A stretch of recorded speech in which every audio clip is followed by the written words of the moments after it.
17th, 2017, a task force of U.S. Army Rangers were caught in one of the deadliest ambushes of the War on Terror.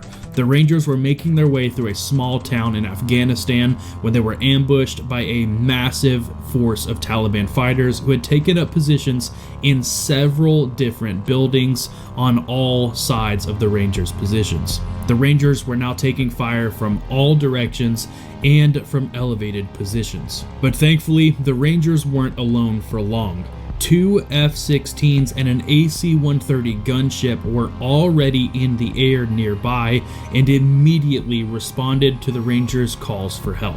The AC-130 gunship and both of the F-16s completely emptied all of their weapons, leveling multiple buildings inside the town and killing numerous Taliban fighters. But the Rangers on the ground were still outmanned, outgunned, and running out of time. So the 2 F-16s and the AC-130 gunship quickly made their way back to base to get rearmed and refueled so they could make their way back out to help the Rangers. Luckily for the Rangers, at a nearby base, 2 F-16 pilots, Craig Andrel and Adam Furman, were ready to come to their rescue. The 2 pilots had been closely listening to the situation over the radio, anticipating that they might need to get involved as well. And when they heard that the AC-130 gunship had completely emptied all of its weapons, which is almost unheard of, they knew it was their time to get moving. F-16s are equipped with a high-tech communication system that directly links with the JTACs on the ground with the Rangers. And the JTACs can send essentially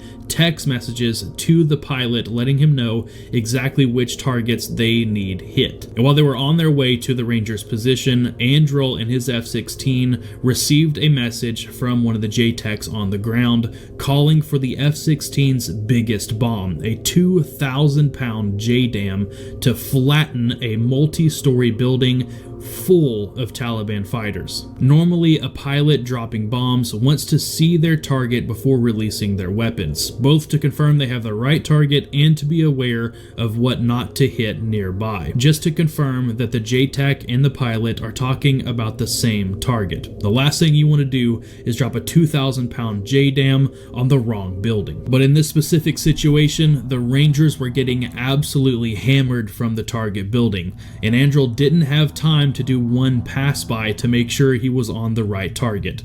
So he just trusted the JTAC on the ground and dropped the bomb as soon as he went over the target. And within 8 minutes of taking off from the runway back at base, he had dropped his first JDAM on the target. This time, about 15 seconds to impact. Oh shit. The rounds are hitting right in front of us.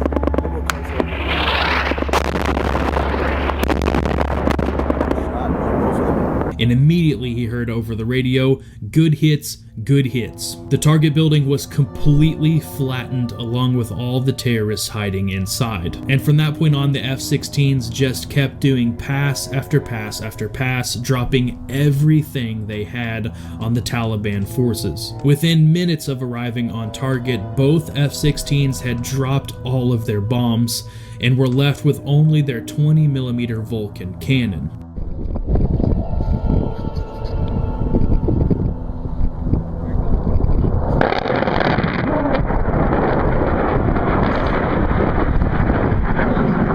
Which they used to strafe targets over and over and over again until their fuel began to run low.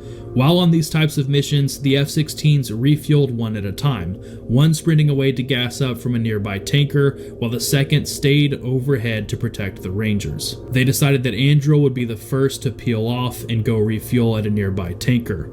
But while he was approaching the tanker, a thought occurred to him. Even with more gas, he'd have no more bombs to drop. But the spare F-16 back at base was fully loaded. So he quickly radioed back to base to make sure the spare jet was available. Thankfully, it was available and fully loaded. The spare F-16 back at base wasn't just any old F-16. It was the unit's flagship jet with a tiger stripe paint job. It represented the squadron and was parked in the first position on the flight line. The jet was assigned to the unit's crew chief and was mostly set aside for VIP tours and was always the cleanest, nicest of the jets on base. But today, this F-16 was going to put through the ringer. After landing, Andrew quickly switched over to the other F-16, and everyone rushed as fast as they could to get through all the safety checks before he could take off. On a normal day, a pilot who lands an F-16 might be ready to climb down from the cockpit 20 minutes after touching down, while those heading out to fly generally step to the jet an hour before taking off. From touchdown to wheels up, Androl was on the ground at Bagram base for just 39 minutes. As Androl approached the target with his new fully loaded tiger striped F-16, he received another message from the JTAC on the ground. This one was very similar to the first. The Taliban had dug in tight to another large building, and they wanted the 2,000-pound JDAM once again. And once again, without actually seeing the target for himself, Androl dropped the bomb on his first pass over the building. Bombs out. Bombs away. Get ready to I'll get my arm blown off.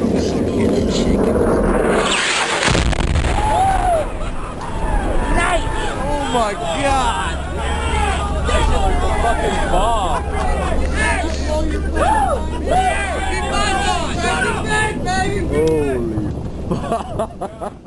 After dropping the 2,000-pound JDAM on the building, there were still a few Taliban fighters moving around within the rubble, so he passed by a second time, dropping a 500-pound JDAM on the same building. All was then finally quiet within the buildings of the town, but the Rangers were taking heavy fire from a nearby tree line. So the F-16s then dropped their remaining bombs on the tree line and started strafing with their 20mm cannons. Then suddenly, the AC-130 gunship and the two F-16s from earlier returned to the target location, fully rearmed and refueled, relieving Androl and Furman. When all was said and done, an AC-130 gunship completely emptied all of its ammunition, two F-16s completely emptied all of its ammunition, Furman's F-16 completely emptied all of its ammunition, and Androl completely emptied two separate F-16s of all their ammunition.